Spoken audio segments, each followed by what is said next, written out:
Hello, everybody.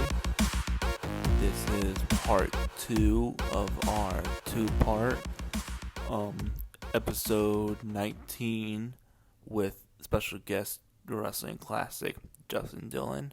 And for this episode, we also have Cam, Hound, our host Syed, and editor-in-chief Ziggler. Now you can catch part 1 on YouTube and SoundCloud and Castbox. And also, part 2 starts right now. All right, moving on to our next topic. We're going to talk about NXT Takeover 25. So here's Ziggler with his review. Go ahead, Ziggler. I thought it was pretty fun. I mean, it wasn't as good as the last Takeover, but it's pretty hard to follow because I think the last Takeover was the best one they've had. But this one was pretty good. My favorite matches again were Riddle versus Strong, and of course the main event, Adam Cole versus Johnny Gargano. Adam Cole finally won the NXT title, and it sucks for Johnny Gargano because after he wins a title, he loses it like a short time later, like Sasha Banks. But that's also like in Johnny Gargano's character, he's like an underdog, and I'm happy Adam Cole's champion. I've been wanting to be champion ever since I saw him attack Drew McIntyre. What was it? Takeover Brooklyn 3, 2, something like that. Yeah, 3. Yeah, and I'm happy for that. The NXT Tag Team Ladder match, I don't know, I didn't really feel it. It was still good. They fucking killed Kyle O'Reilly. I don't know why. I like Kyle O'Reilly. He's cool. He's one of my favorites. Former PWG champion, former Bola winner. All right. But yeah, it was all right. I just don't think it really needed the ladders. I think it could have just been like a regular tag match. It would have been perfectly fine. But yeah, and the whole thing with Gunner, I mean not Gunner, that's his name in TNA. Jackson Riker, I think his name is. Let's just call him Gunner. Yeah, I like Gunner better. Gunner. Yeah, and that whole thing with the whole Gunner thing, that dragged on for 5 or 8 minutes, something like that, and I didn't like that. But I'm happy Street Profits won though because they're fucking awesome. And yeah, I mean, all in all, it was a good show, and NXT is the best thing that WWE has, and yeah, what other match am I missing? Io Shirai versus Shayna Baszler. Oh yeah, that I didn't really watch that. I was doing something at the time, but yeah, all in all, it was a great show. Not the best, but still great. So I'll give it a solid 8 out of 10. 8 out of 10. All right, sounds good. And Hound, your review for NXT Takeover 25. So I thought every match was just fucking awesome. Almost every match delivered, for me at least. Johnny Gargano versus Adam Cole was the match of the night for me, and totally a match of the year worthy. And I don't know what, I think Meltzer gave it 5 stars. I'm not sure. 5.25. Oh, I think that's what it was. it should have been 6 stars. This man keeps on breaking his fucking star rating. He's Yeah. so. What? I don't know the word for it. Insane. I don't even know. Yeah, go He ahead. broke it with Shingo and Ospreay. He broke it with Cole and Gargano twice, and Wait, didn't he break it with Omega and Okada? yeah, Like, that was the first one? time. Multiple Yeah. times. 6 stars. Anyways, the last match was just brutal. The sponsor. I'm still waiting for Omega Okada 5. Okay, go on. That's not gonna happen for a 10 while. stars. Anyways, the ladder match was just brutal. Wow. I can't believe half the guys out there are still alive and walking. Seriously. And the Io Shirai match, I wish he won the title. That was some BS ending.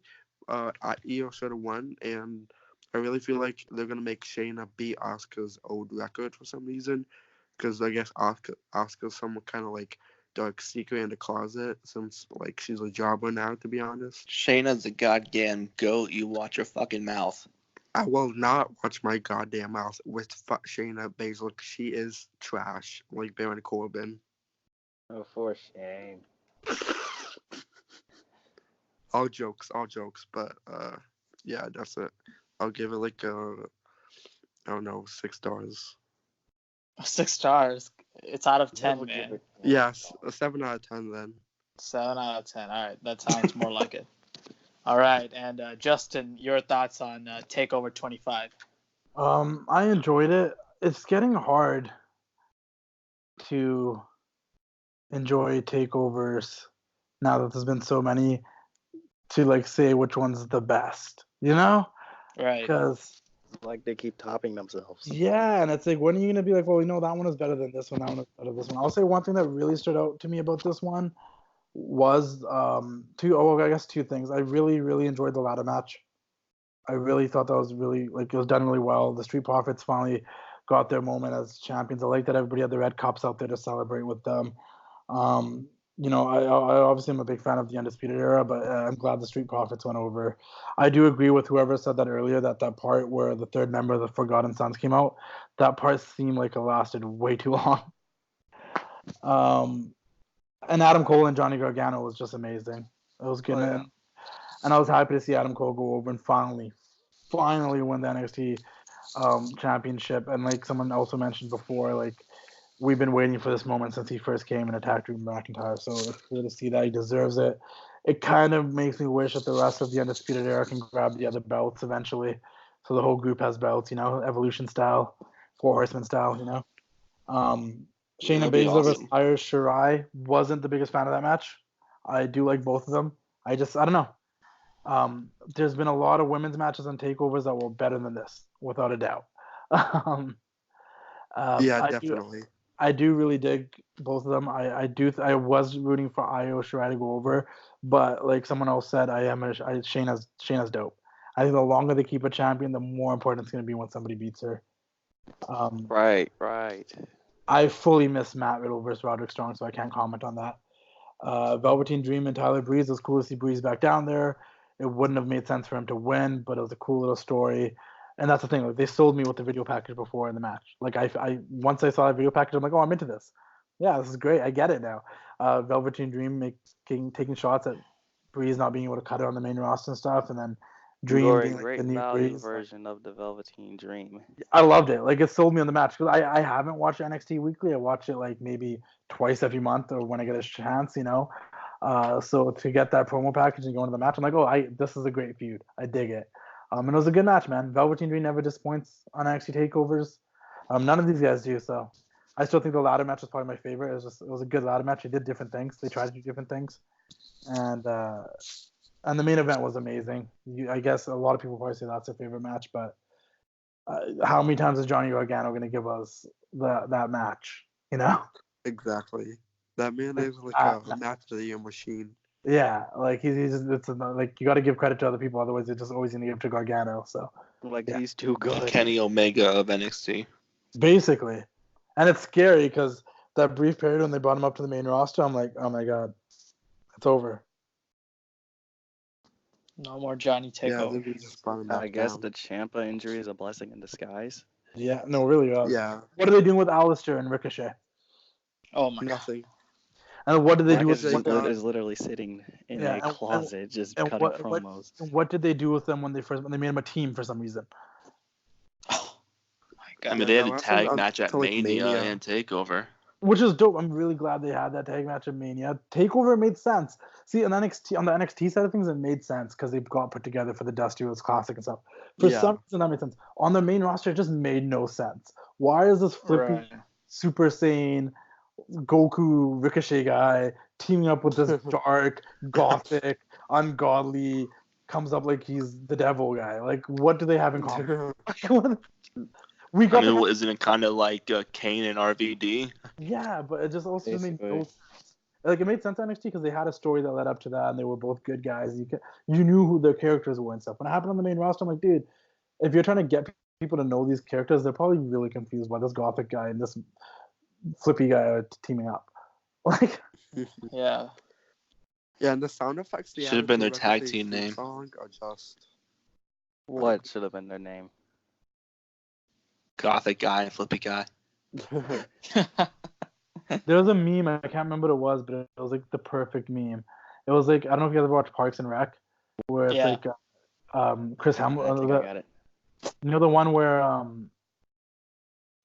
the guy who's Star Lord, I forget his real name, Pratt. Chris Pratt, and his girlfriend are standing next to each other, and he's like, I did, he said something really positive, and she's like, everyone should die or something. I'm like, that's literally Ricochet. They will die. Oh, Yeah, fine.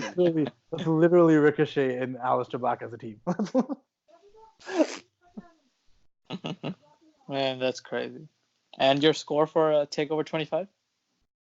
What do you guys usually rate it out of? What's your guys' rankings? So we rate our the shows and movies out of 10. 8. 8 out of 10. All right. Sounds good. And Cam, your review for Takeover 25. To think that there's been 25 of these things is quite baffling. It's Like, crazy, right? How do you keep Right. topping yourselves over and over and over again? It's like the only one that I can think of that I didn't really like or thought was mediocre at best was 2016's The End. But that's in the past. That's just now. It's like all the matches I've actually really liked. Riddle and Strong, a really strong opener. No pun intended. The ladder match for the tag titles, really fun match. But yeah, the Gunner stuff did go on a bit long. It kind of had its purpose, try and get them over. So it worked. Street Profits did get their moment. I'm glad they got their moment. I'm really glad they got their moment. But I actually had something to say about it. How much do you want to bet that this is there to make up for the fact that there wasn't a ladder match for WrestleMania weekend? Oh, yeah. Yeah, Because they could had be. the little Yeah. tradition going on. And Dream and Breeze was a good match. I mean, sure, it didn't make sense for Breeze to go over and win, but he did serve his purpose. It's great to see him back, though. Baszler and Shirai actually did quite well. It's kind of like a transitional match and actually sets up another match for the show, for the next show. I actually saw an idea that I actually reposted that said, why not do Extreme Rules for Toronto if you're going to bring in weapons? Oh, like for you talk about Survivor Series weekend, right? Oh no, SummerSlam weekend's next. SummerSlam. weekend, right? And then EO goes over that night. Yes, and as Classic said, you're gonna have her keep beating all these people just to elevate the title. So whoever takes the title off her, it's a big moment. Kind of like how in Brooklyn 4, Kairi Sane did it. Team at Duke or whatever, Marina Street. Have they even wrestled yet? Like a Wait, match? who? Yeah, They've they've been wrestled doing in tag TV team matches. Oh, They're doing a match next week with Candice LeRae and EO, I think. Huh. Like, Oh, you okay. could think that Baszler's still there because of Jess and Marina. No, but that's you could think that, but what I've realized with this current crop of NXT guys is a lot of them have been down. Like Velveteen Dream has been down there for how long now? years since like the last Tough season, enough. I think. Yeah, Enough 2015. 2015. You know, and those The are like, Velveteen Dream is so good in NXT. Yeah, I want him to be in NXT like forever because Vince will ruin him. and Undisputed has been there for over a year now, right? Yeah. Yeah. Roddy's been a part of the era since New Orleans. Oh yeah. And Yeah, it as just for feels the like a lot of these guys, like, but it's also like they shouldn't call anybody up because they don't have room for anybody on the main roster. There's already too many if you're people. not going to use the people that you called up, why bother calling up more people? It's just going to make your roster look bloated. And to conclude with my 25 review, I really enjoyed it. Great show. But this would be a better comparison for AEW's Double or Nothing than, say, Super Showdown. It would be better to compare this, the Takeover 25, to Double or Nothing. Oh yeah, that's very true. And your final score? 8 out of 10. 8 out of 10. All right.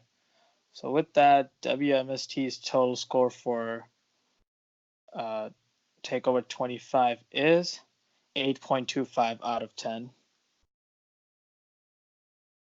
So yeah, with that, let's move on to our next topic now. Like Cam just mentioned, comparing NXT Takeover to Double or Nothing is actually pretty easier than, let's say, Super Showdown or the Raw after Double or Nothing. And of course, we've had about 3 or so weeks since AEW's first show has happened, and we've had time to kind of soak in and like realize what has happened, how the wrestling landscape has changed with the arrival of AEW. So I wanted to get your guys' thoughts on what you guys think of AEW so far and where they're headed, and just what are your thoughts on it overall. So Justin, what are your thoughts on AEW so far? Um, it's definitely it's exciting, man. It's fresh. It's something different. It already feels different than the WWE. I know there's that argument that most of their most exciting things that have happened on Double or Nothing were like stuff that were related to ex WWE guys, whether it's Cody, Dustin, Ambrose, Jericho, Brett. Like I understand that argument, but it just feels different. It doesn't feel like the WWE. And it's exciting, man. It's just it makes it exciting to be a wrestling fan right now. AEW and the rise of it, like it's like this rebellion against this already dominating power of the WWE. Like it's fun, man. And I think people should be able to support both. And I think it's too early to judge whether there's I think it's too early for the WWE to be worried about them, and it's Right. too early for us to judge what they actually are until we get to that weekly show. Double or Nothing's great. Fighter Fest will probably be great. All that would be great. But until we get that weekly show, we really don't know what we're dealing with. Right, that's very true. Like you said, just freshness in the wrestling business. Like I've talked about this on my Instagram a little bit, just being burnt out from watching WWE just fuck up so many storylines and characters that you invest time into just pay off into nothing. So it's finally kind of refreshing to see Bucks and Cody come up with something, and like they're like, hey, we're anti WWE in a way, so come and watch us. So you're like, finally, I'm actually excited to watch a pay-per-view for the first time in like so long. So yeah, I agree with you on that. And Ziggler, what are your thoughts on AEW so far? I mean, like, what do you mean, like, thoughts on AEW? Like, Just their run so far, how they've done the business, conducted the business, how they've changed everything. I mean, I think they're doing a great job, like, and also, like, giving, their wrestlers, like, creative freedom, like John Moxley and everyone else. And I love their YouTube show of Being the Elite, and that has, like, a big part in the AEW shows as well. And yeah, I just think they're doing a great job so far, and hopefully, yeah, someday they can definitely compete with WWE. Yeah, and I mean, of course, you're gonna be at Fighter Fest, so you're gonna have Yeah. WMST is gonna have a presence at AEW's second show. Oh yeah. Yeah, Make a sign. yeah. Subscribe to WMST. Okay. Yes, definitely. Yeah, for sure. And Hound, your thoughts? I think it's been pretty good. Like everything they've done to like promote shows and like the way the wrestlers are like acting and such. Like the Dean Ambrose, John Moxley promos that he's been cutting are just great and like way better than anyone he's done in WWE. I think, yeah, I just think they've been doing everything really great, and like I can't wait to see like what they like have to come up with next. Like I really hope Fighter Fest like delivers and was like really great, and like I hope it's like everything's the best. I want them to like beat WWE so WWE can like have some competition, because competition makes good product, and then WWE can like be good again.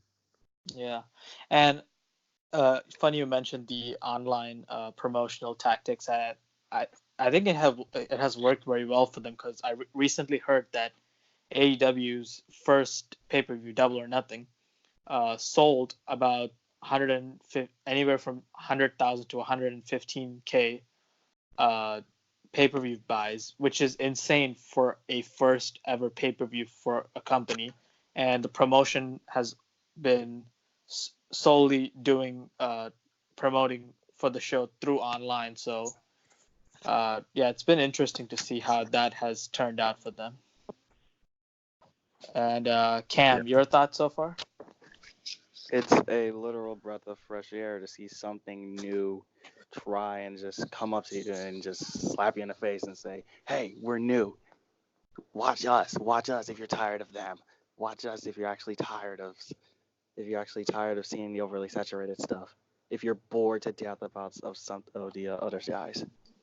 It's a real breath of fresh air. It's a new company. It has a budget and has some of the best wrestlers in the world, and is basically like we're for the fans. Basically like a we're for the fans type thing. I'm Right. hoping that they are successful, but I'm also hoping that that WWE actually does get their act together because they might be taking a whole bunch of their audience soon. It's too early to tell since they haven't done any house shows or any TV shows yet, so we'll see. The Seems biggest like thing, the biggest thing I would say that that AEW really stands out to me for, and as competitive wise at this very particular moment, because a lot of fans that are fans of AEW are just hardcore wrestling fans that did watch New Japan, that did watch Being the Elite, that knew about the Elite and all that stuff. There's that loyal chunk of WWE fans. I do think there's going to be some WWE names that jump over that's going to make a difference. And I do think they're going to have to, the weekly shows make a difference. But I think the biggest competitive thing that they have right now, the thing that AEW has done to the industry that wasn't there before, is that it's giving a place that wrestlers, people that aren't happy in the WWE, that probably just stay there because they make a comfortable living for their families and their kids and or they just know there's nowhere else they can really work, that they're going to get the same sort of living they get in the WWE and whatnot. This is giving them a place where they can go and still make a comfortable living, and it's not out in Japan, and it's not in the independents. Like, this is a legitimate a company owned by a billion dollar family that owns this company, that they can go to AEW, work less dates, still make a comfortable living, and have creative freedom and stuff. Like, it's like this new opportunity that wasn't there, say, 8 months ago. People that Right. were disgruntled and upset in the WWE, they could think about quitting, but what were they going to do? Go have a quick indie run? Maybe only so many people have been successful leaving and doing the independent thing and actually having it work out. What are they going to do? Go work for Ring of Honor and Impact? Impact's still trying to figure out where they are as a company still when this new era. Ring of Honor is great, but it's never reached that level where I think you can make comfortable living and have that broad and global television presence like I think AEW potentially has right now. Like, it's new, it's fresh, and I think it's intriguing for superstars that are unhappy to be like, there's another place we can go, and that hasn't been there for a long time.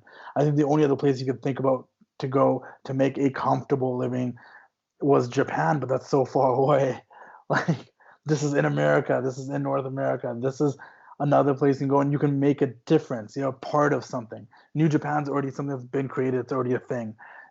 Like, if you join AEW, you're part of, like, it's almost like its own rebellious group of like misfits coming together to start their own company and change the world, like they say. And it's kind of cool to be a part of something new and different like that. And that's where I think the competition is. I think the WWE has nothing to worry about, but I think they are keeping a Right. very close eye on what contracts are coming up, how people are feeling backstage, because now there actually is a place to go.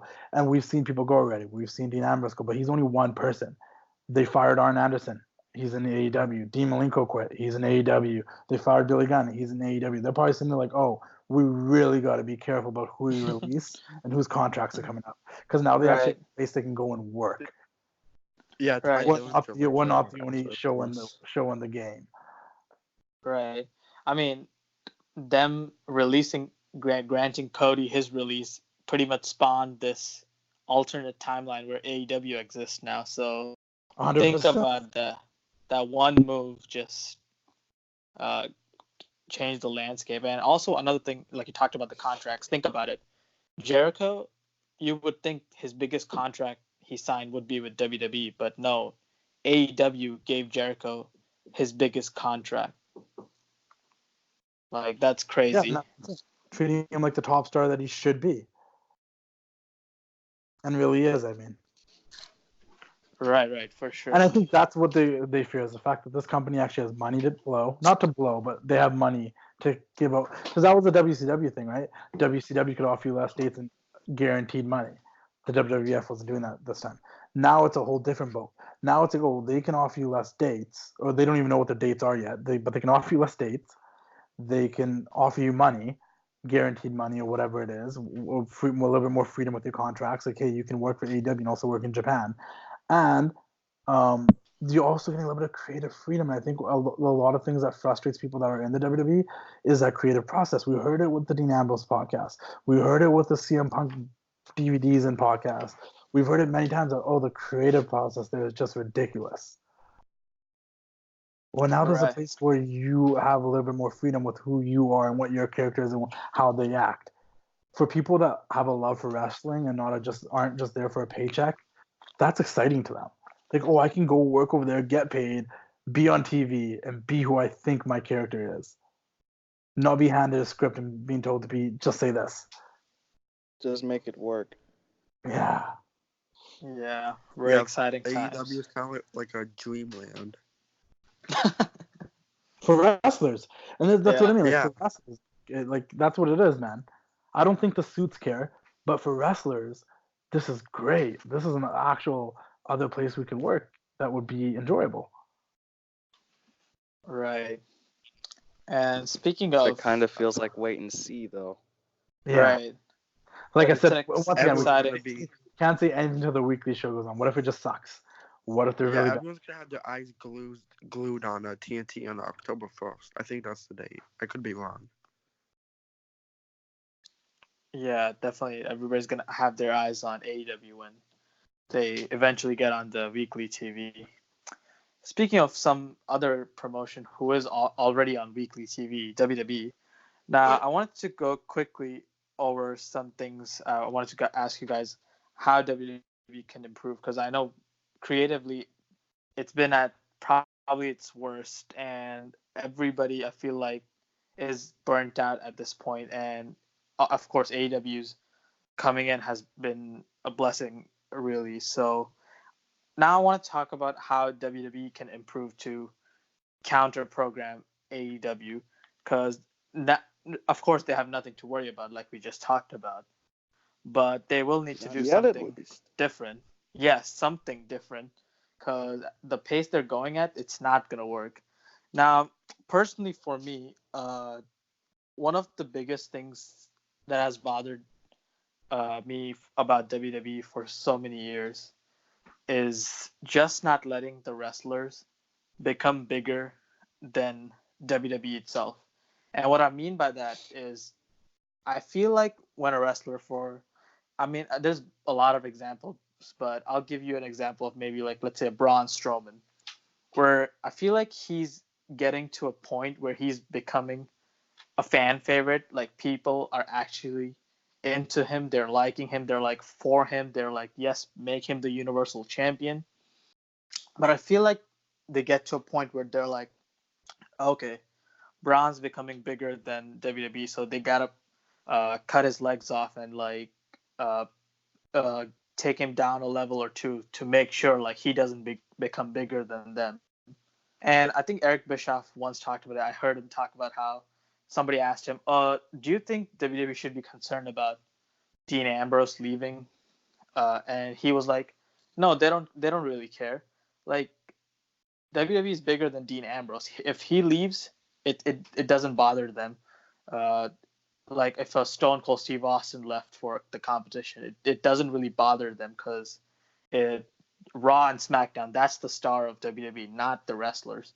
So I think that has really bothered me, because I don't really care about Raw and SmackDown, because I only tune into Raw and SmackDown for the wrestlers, not for the product or the show or the corporate bullshit they do. I tune in for the wrestlers. So that's one thing. And another thing that's bothered me a lot for many years is we talk about how WWE lacks star power at points, and they've tried to make Roman Reigns the star of the show.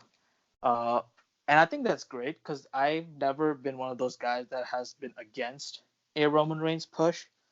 But at the same time, I feel like Cena left, and so many other guys are just gone from the ruthless aggression era, and you don't really have that like a John Cena or a Batista kind of star. And I feel like WWE just refuses to go into a rebuild mode.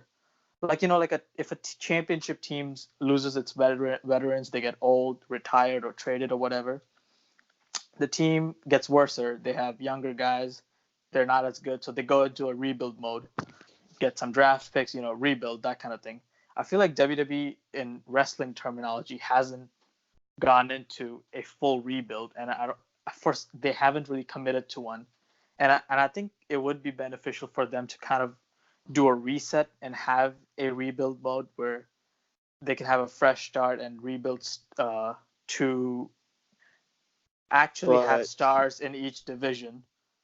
just So yeah, go don't ahead. drop everything like WCW did once and just Oh yeah, say no, all titles not, will be stripped and just no, it will not be a like whole that. what I would say is just tone down on your programming. Have an off season. Take a breather for a minute. Oh. Yeah, off season That's sounds just good. one of the things. Yeah. But off season is just like a major thing. Like change your graphics, change your stage, change your wrestlers, give them a chance to breathe, and it was just like how the off season in football and in basketball and even in baseball is like, oh, there's like fascinating stories. Like you never know what might happen. This guy from NXT might jump on. This guy in NXT might actually. There might get more wrestlers for NXT also. I also sometimes get concerned about that. Like, for example, like you book a big match for a pay-per-view, right? Let's say, I don't know, WrestleMania or something, or what's the next pay-per-view? Stomping Ground. What's the I don't know. Yes. Let's just go. Stop. Yeah, stop. Let's just go with WrestleMania. The backlash for And when I get to my turn, I'll tell you my thing about pay-per-views. But I just think it's crazy how, like, say WrestleMania, they made a huge deal of the main events: Ronda Rousey versus Charlotte versus Becky Lynch, triple threat, first ever women's main event, and then you have a house show the week going into WrestleMania, and you have these girls compete in matches on this house show. What if one of them rolls their ankle or something? Right. Or what if Rousey ends up twisting her arm or something, or breaks her knuckle just before the show? Or Nia punches someone in the face again, they can't compete at WrestleMania. Like they legit had to replace Survivor Series because of that. And I get that's a system, like house shows is the old school system they've been running with in the 80s. But now that they're making so much revenue through shareholders and WWE Network and all this other stuff, and like the corporation, the charity, like they make so much money so many other ways other than wrestling. Don't you think like we can cut back on the house shows a little bit? I'm not saying stop doing them, but like if you're having house shows the week going into WrestleMania, how about giving the guys and girls a break heading into WrestleMania because they want to put on the best match possible there? I mean, yeah, injuries are a big thing. Like, imagine getting a major injury on a house show and nobody even saw you get injured. Isn't that how Steph like what? Ended like Yes. the crazy rain? Like, because there's too many Exactly. of them. The more matches you have, the more chances of you getting injured. Right. Is that just weird probability? Am I just like, is that an over exaggeration? Like, isn't that true? The more matches you have, the more chances you have of getting injured. Yeah, Makes sense to me. definitely. I think what year was it? Was it 2015? Or like it was like the year of injuries? Like every wrestler kept getting Yeah. injured. WrestleMania Yeah. 32. That's why it was so hectic because 90% of the guys that you want to see were injured. Seth Rollins was injured, Randy Orton was injured. Like a bunch of guys were injured going into WrestleMania 32. Yeah. That's perfect example. Yeah. And Cam, did you had another point to add? I'm done. Okay, sounds good. All right, and Justin, your thoughts? There's just three things, I guess. The first one is cut down the amount of pay-per-views you have. Yeah. It rushes everything. Like everything feels rushed because they're not working like you said, Sai. They're not working. But this is where we want to be. Like how do we get there? They're working pay-per-view to pay-per-view. Like Right. literally, like everything is pay-per-view to pay-per-view. They said there's not going to be rematches for titles, but they don't have enough time to build anything else. So we're getting Becky Lynch versus Lacey Evans again, which is pretty much a rematch of the same match we got last month because they haven't built anything else. And watch also- Lacey win. Yeah, and the other thing is like I also don't like the fact that when it seemed like okay they're putting the Raw and SmackDown pay-per-views together again because they don't want those many pay-per-views. If you want to have more pay-per-views because that helps the network or something, they should have kept the Raw and SmackDown pay-per-views separate because it helped develop more characters on each brand, and you had longer periods of time to build. They shouldn't have done 2 pay-per-views a month. They should have done like a Raw pay-per-view then SmackDown pay-per-view.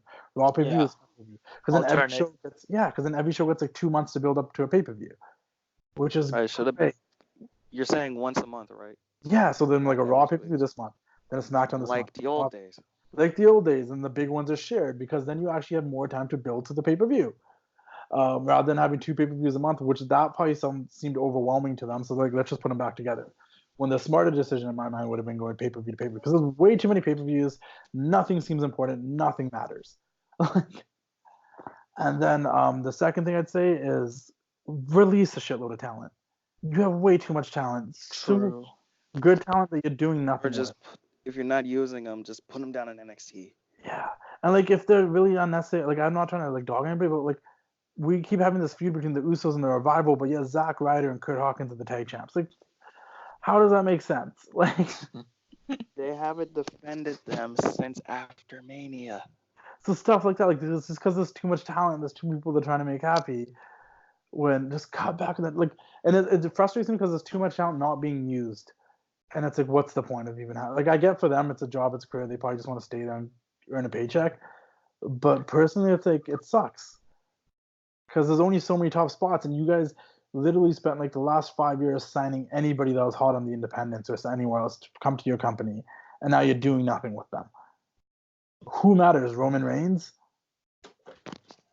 Like, you know, who actually Like, who matters more than Roman Reigns? Who matters more than Charlotte Flair? Yeah, and my third thing is just my third and final thing because I could go on forever, but my third and final thing is just the character thing, the storytelling, the character thing. The creative team needs to be smaller, or they just need to be given more freedom to actually write creative things and have them air, not having one guy make the final judgment on everything. Because we've heard that sometimes, it always comes up to the one guy, because like nobody has a goddamn character, and every time they have a character, they do nothing with them. Side gave the whole Braun Strowman example. Like that's the worst thing ever. Dude, that guy had so much momentum. Should have been Universal Champion like 2 years ago, maybe. Right. Twice by then. By now. Like should have been. Honestly, probably should have been facing Brock Lesnar at WrestleMania 34 over Roman Reigns, or should have been a triple threat match or something. Like that guy had so much momentum, but just because of politics or whatever it was, he never got the shot. And now he fought Bobby Lashley at this Jeddah show, and I'm like, I don't even care about Braun Strowman anymore. Like, I also don't care about Bobby Lashley, and it's because of the writing, and it's also because like the lack of understanding or giving a crap about characters. And I always thought, and I threw this out yesterday when I made that Bray Wyatt post about like we're all gonna appreciate how great of a character Bray Wyatt was one day, considering how much of a lack of characters there actually are today. Because if I asked you like, what is Seth Rollins' character? He's a guy that burns things. He's an architect, and And he what burns things. He's a really good wrestler, but what is his character?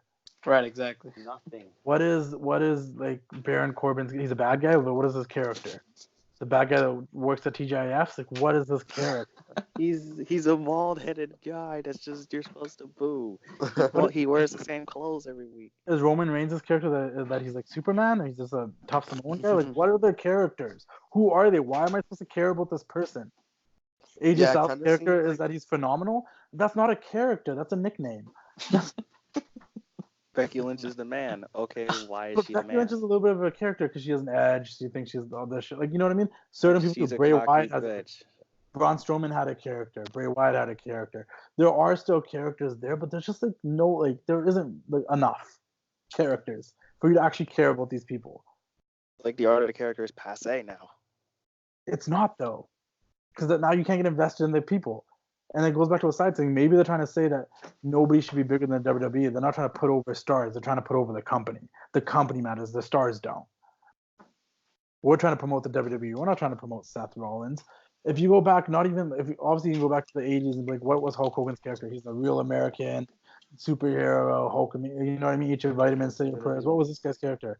You go to the 90s. What was Stone Cold's character? What was Bret Hart's character? You could describe them to people that have never watched wrestling before. If I sat down with someone right now and they've never watched wrestling in their life, and they're like, okay, so who is the Seth Rollins guy? What does he do?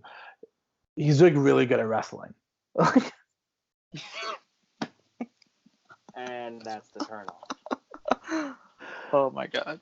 What is his character? What am I supposed to describe to you? Like, he's really good. He's a good guy. He's really good at wrestling. He's a good guy. Like, he doesn't like the bad. They have more character development in NXT though, with like the Velveteen Dream and Tommaso Ciampa, and Johnny Gargano. So many people come from NXT to the main roster and they lose their character. I say that about Bayley all the time.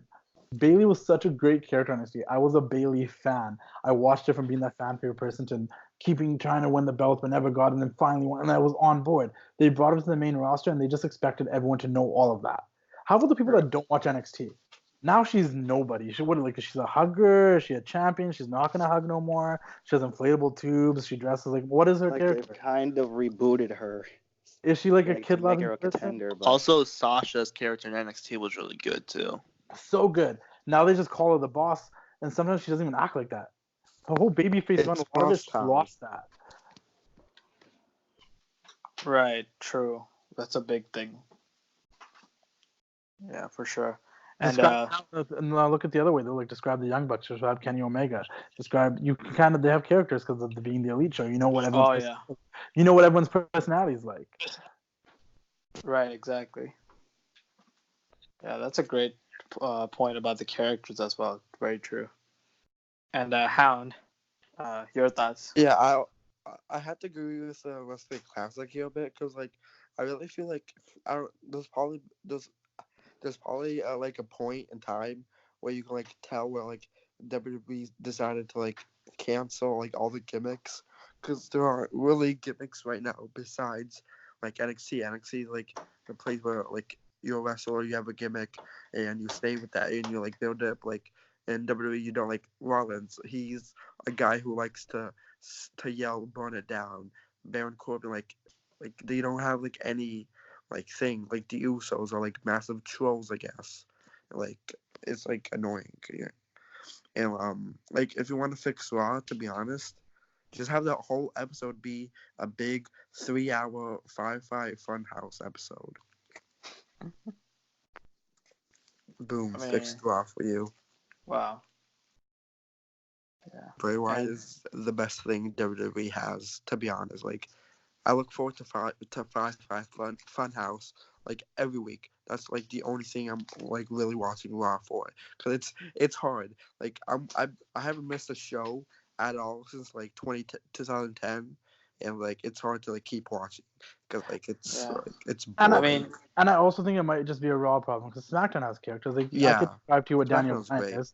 He's this planet Earth guy that wants to save the planet. He's a character. The New Day are characters. I'm not saying there aren't characters. I'm just saying there's a lack of them. Yeah. A lot of their major stars don't have one. Yeah, SmackDown is just amazing, especially in 2016. It was the best year for SmackDown. The Iconics are a character. They're still characters. I love the Iconics just because I just want people to know how comedic they are. Anyone listening to this, I'm not saying there isn't characters. Don't come at me this guy doesn't know anything. What about the Iconics? What about that? No, I know there's characters. I'm just saying if I was sitting with someone that's never watched wrestling before on a Monday night to watch Raw, there's a lot I couldn't explain to them.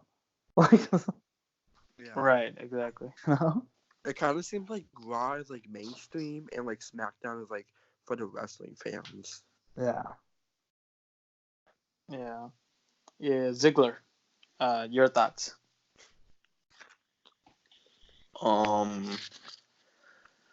Just get rid of Brock Lesnar. He's a fucking cancer. I fucking hate that guy. I don't want him in my MMA. I don't want him in pro wrestling.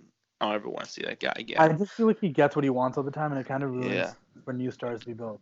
Yeah. Give me what I want. as funny and as like stupid as it was with Brock running out there and winning the Money in the Bank, like it was a funny moment, without a doubt. It was kind of funny. Yeah, it was funny. But it would have been cool if Ali was the Money in the Bank right now. You know what I mean? Like you built a new star there. You know, like you have someone that we can be excited about for the future. Brock's someone that's there that's not going to be here forever.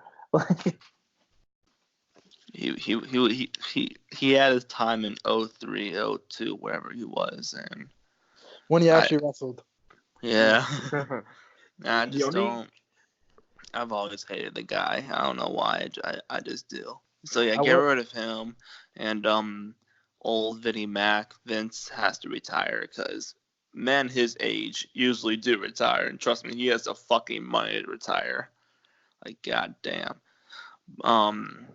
Yeah, I just think Triple H just needs to take over the business. That's what I think, and that's pretty much the gist of it. Yeah.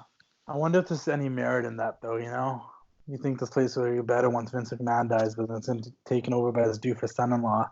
It's idiotic. You know what I mean? Like, is there Right. merit to that though? Like, is Yeah. that really true? Like, And the rest of it's stupid. I don't know, man. Yeah, I mean, look at NXT. NXT is fucking great. I agree, man. And there's Yeah. been rumors and dirt sheet stuff that says that sometimes Triple H and Vince butt heads over mostly the NXT guys that he calls up because Triple H, you know, has a little bit extra pride in those guys. Right. Like I was been like also made in the this money guy in the into my son, and yet you're gonna treat him like this. Yeah. Also with the Yeah, Money in like, the a Bank couple- thing, like I would have loved like Andrade or Ricochet or McIntyre or maybe like Ali to win the Money in the Bank, like a young guy. Yeah, my favorites, my predictions were either not Mac, I think it was Andrade because I really wanted Andrade to win. That would have been like my first pick, and then like Ali. Or Oh yeah. something. Same, I feel like the Money in the Bank. Andrade was the perfect choice to win. Yeah, I think the Money in the Bank should go for someone that could potentially get a title shot, but we don't think he's ready yet, or something like you're building a star. I feel in the like Yeah. you know in the Like last Dolph year, Ziggler. in the last like when they gave it to Carmella, you never thought Carmella was gonna get a title shot at any time point. You wouldn't put on the thing, but it was cool that she had the Money in the Bank. It's like, oh, now she might actually win it, you know? Like what the and that goes all the way back to like Edge and different guys that won like CM Punk, like oh, these guys would probably never get a title shot, but now they might actually win it. But when they started giving it to people like Alexa Bliss and Bayley and Braun Strowman and Brock Lesnar, it's like, well, these guys can get a title shot any month. Like they shouldn't be the ones winning it. I don't know. Yeah, very true. Defeats the purpose of the Money in the Bank, which is to create a guy who might win or might not win the championship without actually earning it through like a number one contenders or something like that. Yeah. I'm not gonna say Also, they- remember when they gave it to John Cena too? that Oh was my the God. worst. I even remember, and I'm a huge Randy Orton fan. I remember being confused when Orton won it. It ended up being a great moment when he cashed in on Daniel Bryan and Triple H Right, turned yeah. and stuff. I was there for that in LA, but I just mean like it just when someone that's already established wins something like that, I'm like, Yeah. why? You have so many guys that are sitting there trying to figure out what to do with themselves. All these Shinsuke's and Rusevs and Bobby Roodes and Ali's and Andrade that just need something, and you're giving it to someone that you already pushed to the moon. Right. I mean, the Twitter source WrestleVotes talked about it. He was like, "Oh, WWE is gonna give the Money in the Bank to somebody who's young and talented, and they want to push because last few years they've screwed the pooch with the Money in the Bank briefcase." Well, that turned out to be it might have been accurate at the time, but of course they had to give it to Lesnar, and that defeats the whole purpose of creating a new star. Well, that was a friggin' lie. Yeah, I know. He probably was like, Also, Corbin wasn't a bad choice a couple of years ago. He wasn't a bad choice to win it. He was someone that was, wasn't. but Right. I was pissed off when he lost to Jinder. I was so True. pissed off. They But the way they- wasted it. yeah, that's the thing. It does kind of feel like a waste when he lost it that way. right. Fucking John Cena. He started this trend. briefcase. I know. Son of a bitch. Right, very true. All right, so you know what? Let's move on to our next topic. Let's Another talk about thing. I'm yes. still Let's irked talk. at the fact that Bliss won the briefcase last year. Oh, yeah, I know. Cam mentions that almost every week. The fact that she won last Still. year and that even that Bayley won this year, why wouldn't you have given it to Mandy Rose? We all know. Oh, true. We all know we want Mandy Rose to be champion by the end of the year at least once. They've kind of pushed her off in hot and cold winter. I Give it to I Bayley. just want a Sonya turn. I wanted Ember I to just want win. one of you to fucking try. No, Me Ember too. would have been a great show. Anyone that's not like a Bailey or a Becky or a Charlotte or a like, Yeah. let's move away from these girls for just a minute. Right. Yeah, The they keep on Alexa. giving like the top girls or the top guys. Yeah. Like give it like an underdog, like an Give it- Ember Moon or Andrade Ali. Yeah, give it to a Mandy Rose or an Ali or a Andrade or a Ember Moon. Like, give it to someone that's actually probably not going to get a title shot anytime soon. Right. Exactly. Yeah. Yeah. So you guys ready to talk about the NBA Finals, Game 3 and 4? Yeah. Wait. Sorry, I didn't hear you guys. Are you guys ready? Yeah, let's do this. Let's I might do actually this. dip out for like Yes. 5 minutes into this one though. So All right, for sure. But yeah, Game 3 and 4, like, I didn't expect personally to see Toronto win both games because my prediction, because I've been since the beginning of the NBA playoffs, I've been predicting the Toronto Raptors to win the NBA championship, and now they're 1 win away. What I said initially was before the finals started, I was like, okay, they're gonna split the first 4 games, and then it's gonna go to maybe 6 games. Now it might just go to 5 games, and that's crazy. And I was seeing a lot of comments about, like, I saw this one comment. It was like Kawhi, because okay, so there was this thing where before the Eastern Conference Finals Game 6, people were like Giannis Antetokounmpo, right? So they were name playing it. It was like Giannis ain't gonna win in Toronto, and of course he didn't win in Toronto, and Raptors ended up going to the finals. And people were saying the same thing about Kawhi. They were like, Kawhi ain't gonna win in Oakland, but guess what? He won both games in Oakland.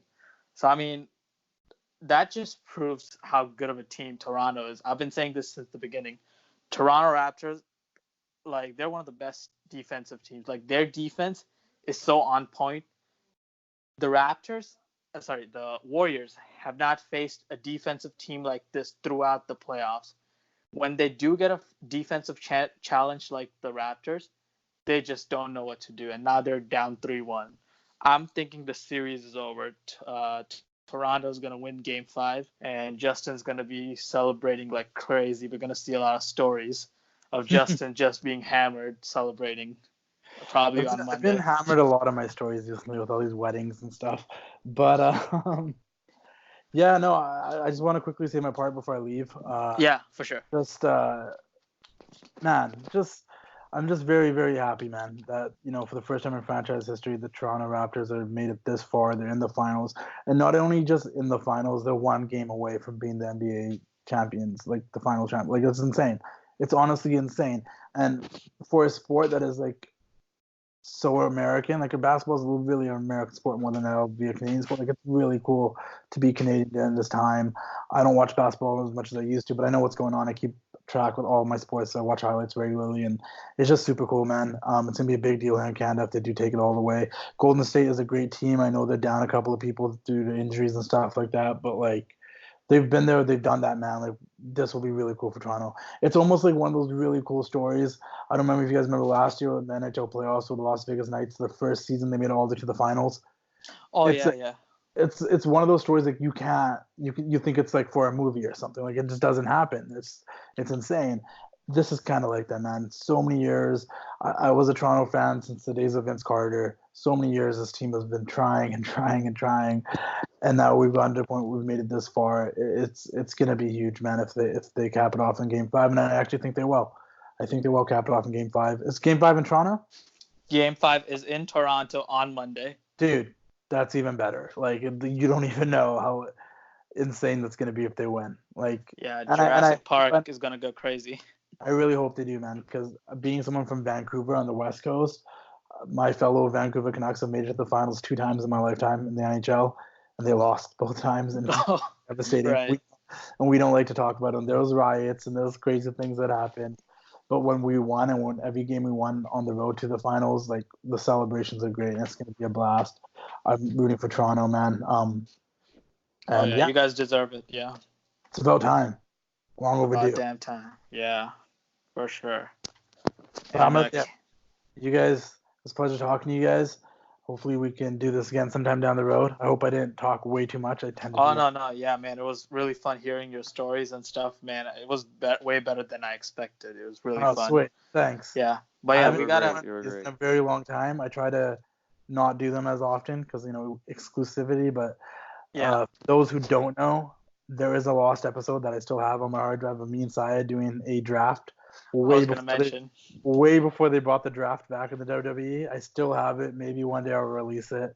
It's pretty good. It's pretty good. Yeah. I know it was crazy. We did a draft before WWE, like 6 months before WWE did a draft.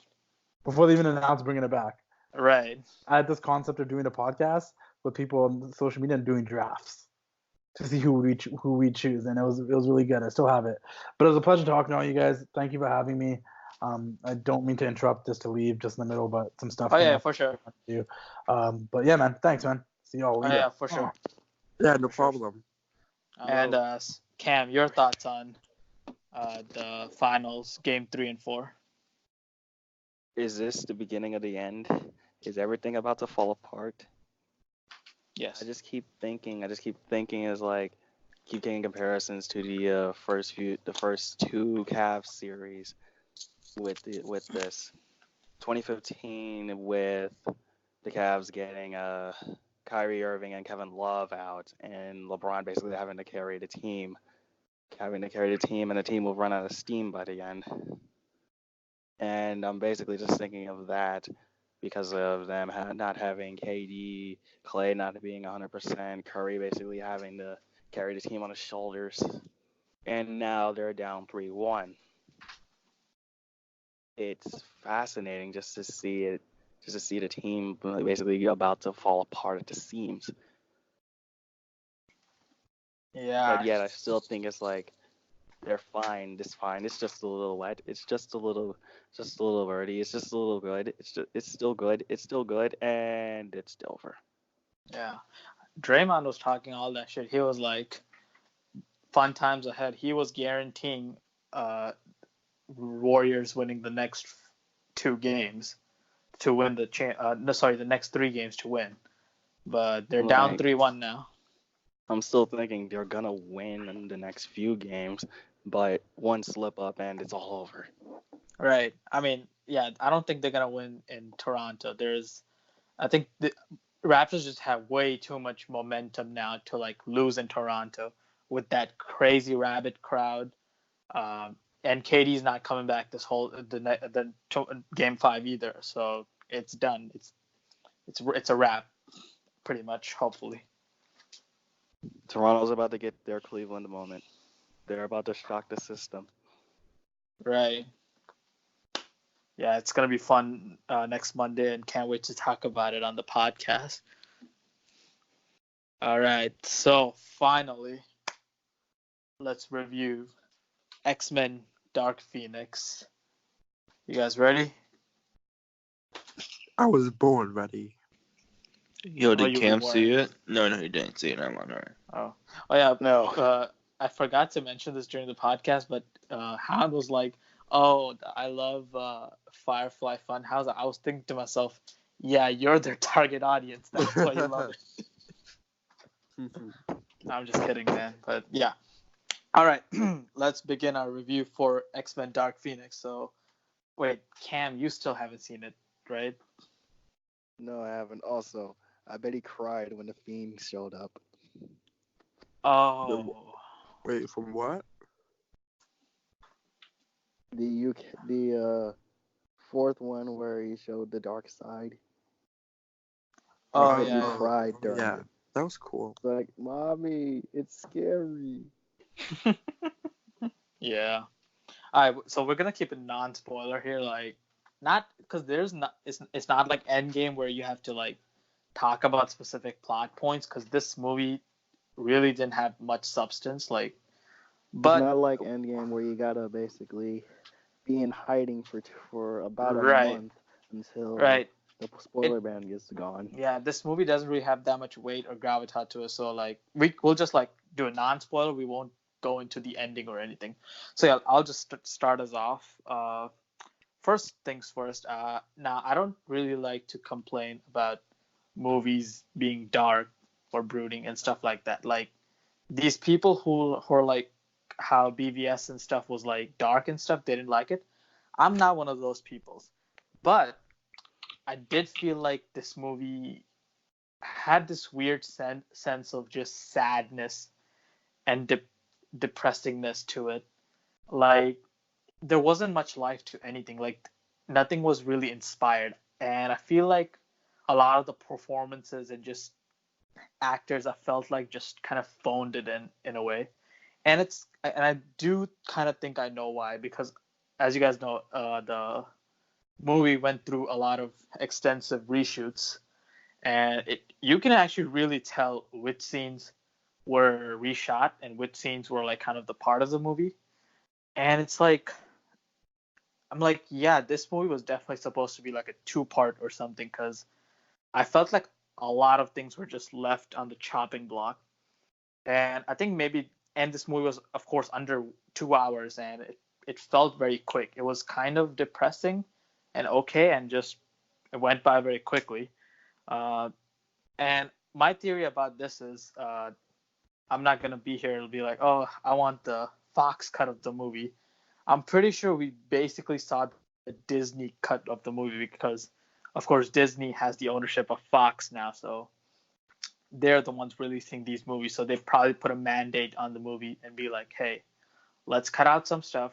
And there was also reports saying that the original ending to this movie was similar to another recent MCU movie. Wonder what that was. So yeah, Captain Marvel. probably, but yeah. So With all I'm real life. I'm thinking we basically saw the Disney cut. We'll probably have to wait for the Blu-ray or the director's cut to see the original 2 hours plus movie. Other than that, what I have here on my notes is the cringe moments in the movie. Now they weren't that big of a deal breaker for me. Like it's not part of the trailer, but it is part of one of the clips they released for the movie. How what's her name? Keep calling her Jennifer Lawrence, because she is pretty much Jennifer Lawrence. She is Mystique. that's not even Mystique. That's not Mystique. Like she pretty much has been phoning in the Mystique performance. was in the original trilogy. That's Mystique. Yeah, that's Mystique. Yeah. But Days of Future Past, after that movie, Jennifer Lawrence has not been a good Mystique. But yeah, when she said like maybe we should call this team the X-Women, I was like, are My you theater serious? laughed. I know. Actually, my theater laughed too. Well, that's cliche. I was like, the theater, like 2-3 people around me started laughing. I was like, yeah, this is great. But I was like, man, this is a cringe moment that it. And recently, a Marvel producer was talking about how the word X-Men Oh yeah, I saw this. X-Men is outdated. I'm like, it's one of the most iconic comic book properties of all time. It's not outdated. But yeah, Too that late was to just change it too. right. Like I get where she was coming from, but that was just a cringe moment. I just felt like just get screaming into my shirt. I was like, oh, this is so awful. Other than that, of course, the train sequence, like the third act was battle, not the kind of the third act was kind of sad, but like the battle itself, the third act battle was really fun. But superheroes and train sequences are like pretty much a given hit nowadays. But yeah, that train sequence was really awesome. But the CGI was awful. Like it's in the trailer already, but Storm's lightning CGI was god awful. It felt like somebody on iMovie was producing the lightning. Like it looked so bad. I looked at it in the trailer. I was like, okay, maybe it's just the trailer. Maybe in the movie it'll be better. Nope, a true $100 million movie can't even produce good CGI. So yeah, the CGI in a lot of places felt shoddy. The best performance, in my opinion, in the movie, not the main character, not Jean Grey. The best performance in the movie, I thought, was Michael Fassbender's Magneto. I thought his scenes were absolutely awesome. Like the little screen time he had, he owned the screen. When he was on screen, the movie was awesome. Like some of his line deliveries, you're like, oh my god, this feels like a whole different movie when Michael Fassbender's Magneto's on screen. Like he was absolutely great. I think he had some really standout moments in the movie, but other than him, everybody else, not so much. Although I do like a lot of the other actors, like James McAvoy, of course, he was good, but his character was just watered down. He was made to look so stupid in the movie, and they disrespected him so much in the movie. I was like, I can't believe how they're doing Yeah, this character. true. Professor X is like one of the smartest people in the Marvel universe. Yeah, I'm like, that's not Professor X. Like, stop doing this to my man, Yeah. James McAvoy.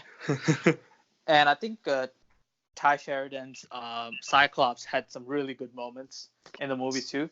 I feel like finally he showed some conviction in some scenes, because Cyclops supposed to be like this strong leader kind of guy. That's the Cyclops I remember from X-Men animated show, and I think he showed a little bit of that in this movie. But he's a talented actor, but I don't think he was given enough time to flesh out his character in the whole movie. But overall, I just felt this movie was okay. Nothing special. It wasn't as bad as the critics said it would be, but as the last X-Men movie, it's just like sad to see that this is what the first blockbuster superhero team-up franchise ended up with. So for that reason, I'm gonna give this an okay rating, which is 6 out of 10. So that's my rating for X-Men Dark Phoenix.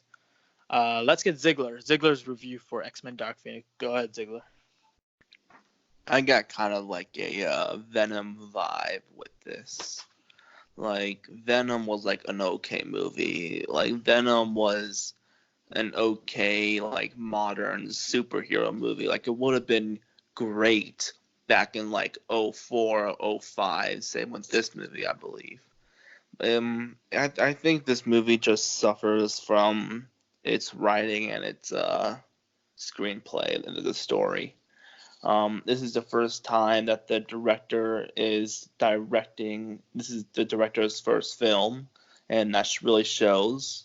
But he's been like a producer and writer, I believe, for like Days of Future Past and shit like that.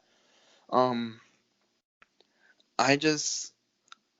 was kind of like having like a good time, like at the end, like the last like 25 or so minutes on the train, like that was a fun sequence, and with Nightcrawler.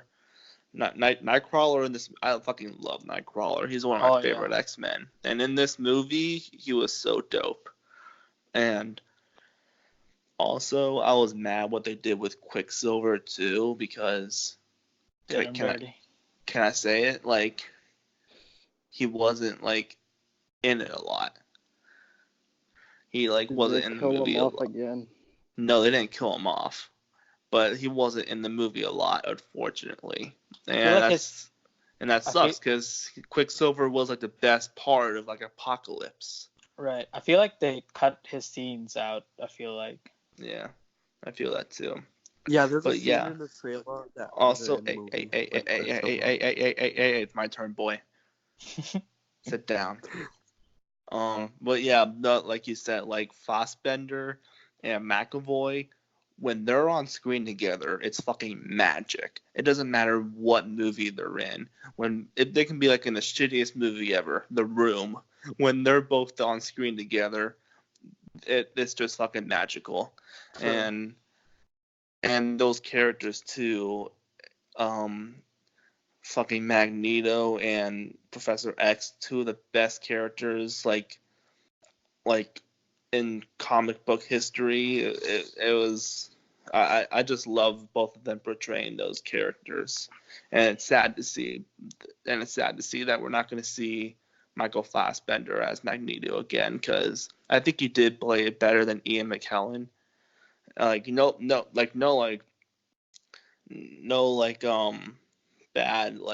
things like about Ian McKellen, because he played a great Magneto, but I just think I just think Michael Fassbender did a better job. Like, you know what I mean? Right. Yeah, for sure. Yeah, but yeah, I think Sophie Turner was good, I guess. I mean, she was alright, and I don't know. I didn't like Jessica Chastain's character. I didn't like that whole story with her. Yeah. And We'll I get thought, into that. yeah, Definitely, yeah. I just didn't like that whole thing. It was yeah. And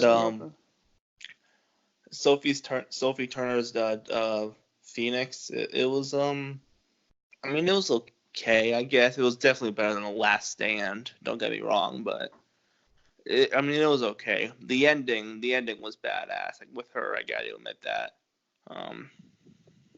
But yeah, they really did Professor X dirty too. Like, like I'm surprised that they did that. I was like, what the fuck, man? Like, don't do that to Professor X. Like, He's gone through so much in his life. I know, True. right? Yeah, it was an okay movie at best. And then yeah, Jennifer Lawrence playing Jennifer Lawrence as Mystique. Pretty much. Is it me or does the Mystique makeup not look as good? Like, it looks too pale. It looks too pale. It's so bad. Because the budget is like. It looks like a brighter blue, which I kind of like. Yeah, I like the brighter blue on her. She turns back to Jennifer Lawrence too, and I was like, I thought you were okay with your blue skin. Make up your goddamn mind. Same with Beast. Mutant and Proud. Is it the same as the advertisements?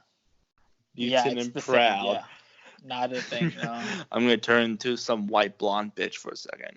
Yeah, yeah, right. Because I like this white blonde bitch better than my blue self. Because I'm not confident with my blue body. Mutant and Proud. She was what a hero. What a role model.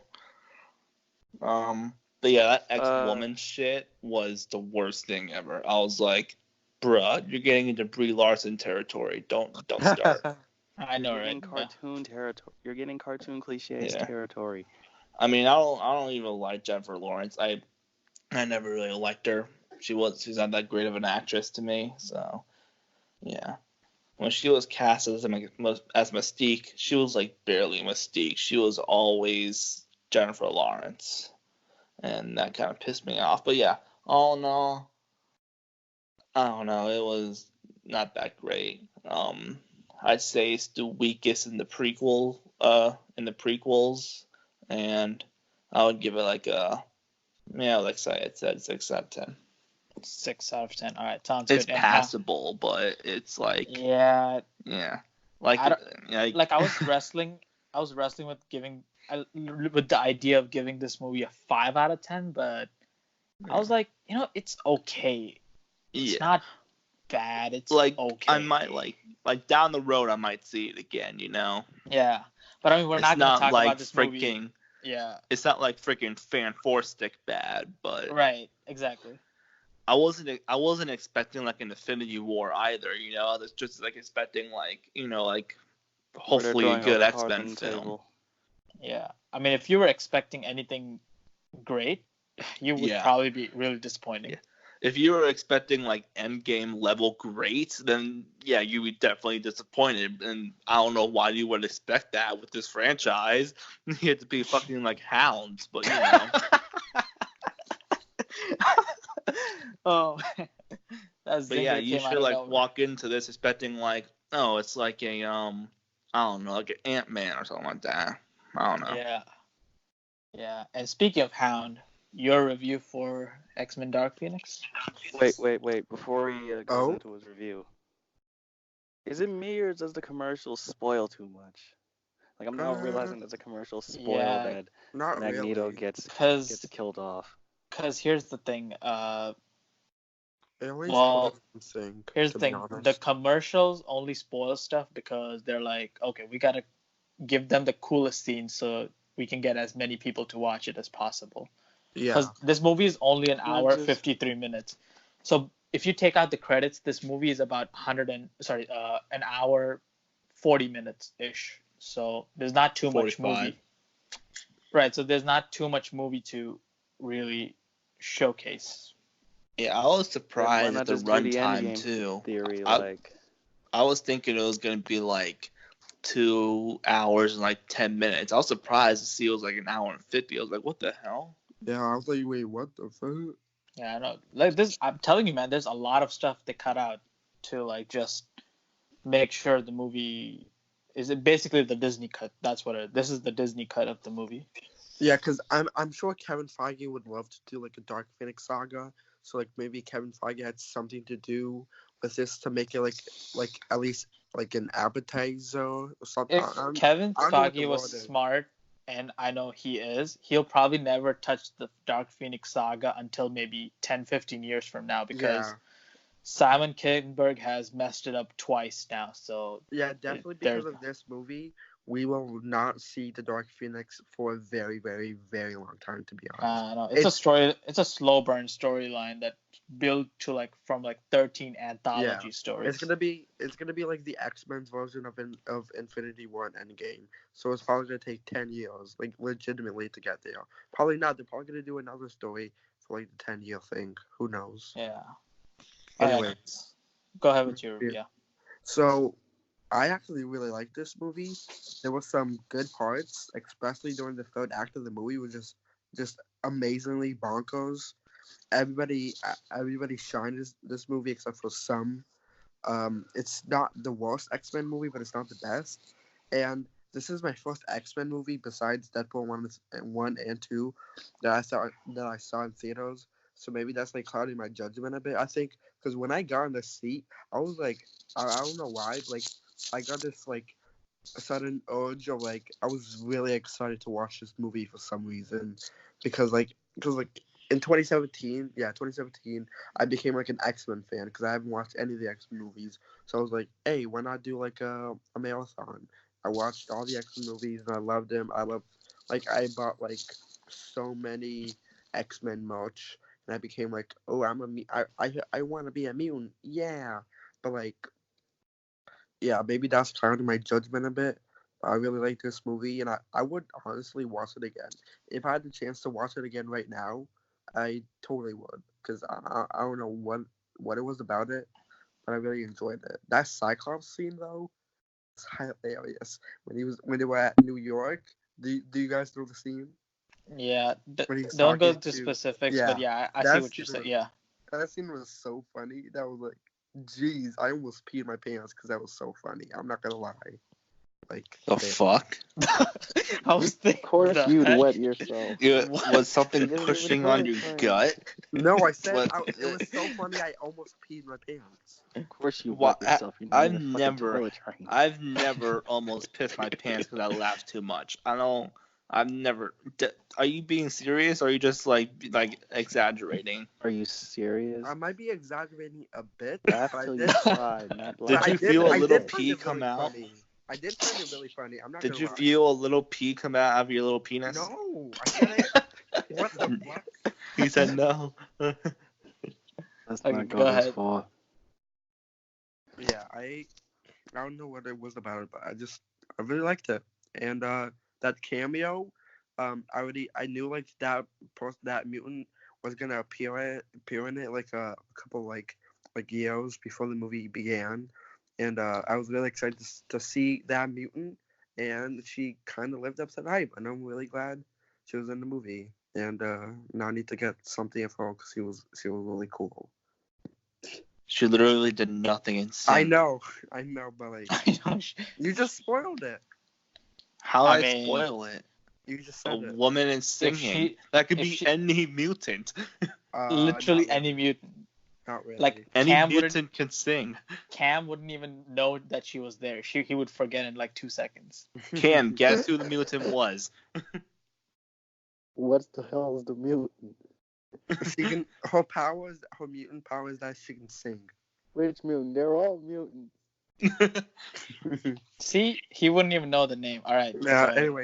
Anyways, I would give it a 7 out of 10 because I just enjoyed myself. Because I went in there not expecting anything. I was probably gonna expect like something Venom, and I really had a fun time with Venom. Because like I knew Venom was probably gonna be bad. I just had fun doing Venom. I had fun doing Dark Phoenix, and yeah, 7 out of All right. 10.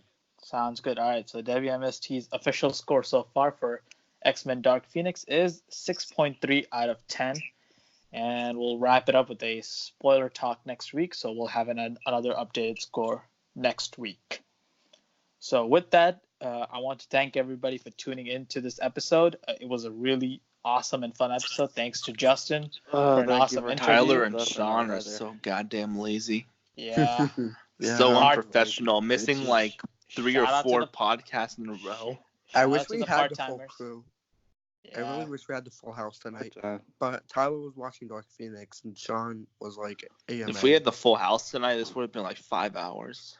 Yeah, definitely. I'm this gonna would've cut gone this to up. 5 a.m. Yeah, I know. It'll be the Snyder cut of W.M.S.T podcast. Don't cut the wrestling classic. No, I'm not gonna cut. Yeah. No, I'm That- gonna that cut was this like- up into No. 2 parts Me on and YouTube. Ziggler gonna talk about Please, how to two-parter, cut the please. podcast. Yeah, Yeah, I'm that was gonna like cut this the up in best 2 part. parts. The wrestling classics, Interview Justin's and then- interview for the and- first part, then the rest of the second part. Yeah, 'cause Yeah, that was the alright. best part of the podcast that we did Alright. tonight. That was the best part, hands down. All right, hold up. Yeah, let's. Thank you for hanging with us for so long. God damn.